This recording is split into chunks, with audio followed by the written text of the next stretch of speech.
couple days ago, I went to the Walgreens drive-through pharmacy to pick up some prescriptions for my family and myself. I paid for the medicines with my credit card and then I drove home. And that night, as I was gathering all my things together, putting them in one spot for the next morning, I realized I lost my credit card.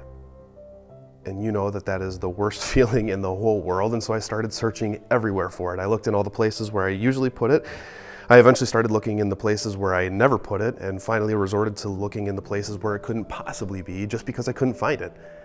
I even drove back to Walgreens to look at the drive-thru to see if it was there, and it wasn't. You know where I found it? In the trash. This Sunday's theme is that God actually hides His greatest treasures in the trash, and we're going to talk about that in just a minute. This Sunday we'll have our education hour, adult Bible class, and the Sunday school classrooms at 9 a.m., member communion at 10, and worship at 10:30. Next Wednesday is going to be our last midweek Wednesday Lenten service. Thank you to our youth group for providing food at 5:30 for the fellowship meal, with our worship to follow at 6:30.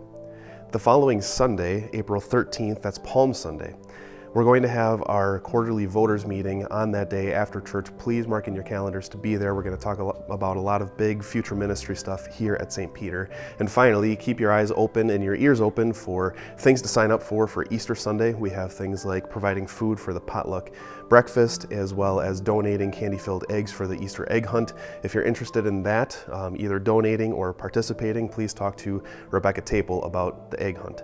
Now here's what's happening at your preschool. We are back from our spring break. So on Monday, we took a spring walk where we looked for evidence of the season. We found flowers, buds, blossoms, and new leaves growing. Then we went back to our room to write it all down. Oh, blossoms! Our Bible story this week is Jesus Comes Back to Life. One of the best things about hearing our Bible story for a whole week is that by the end of the week, our preschool students are able to retell the story. Well, that's all for now. See you next week. You're probably wondering how my credit card ended up in the trash. Well, when you go through the drive-thru at the Walgreens pharmacy, a lot of times they'll hand back your credit card in an envelope so that you don't lose it. But of course, that envelope looked like a piece of trash to me, and so I threw it away and I actually put it out in the dumpster. I had to go dumpster diving to get it. The same thing is true for the treasures of heaven, the treasures of God. God hides it in plain sight. He hides it in things like this book. He hides it in a man, Jesus Christ, places where nobody would think to look for the Son of God, where nobody would think to look for salvation, but that's exactly where it is. We'll talk about all of that on Sunday, and I can't wait to see you there. I'm Pastor McKenzie, and that's your Ministry Minute.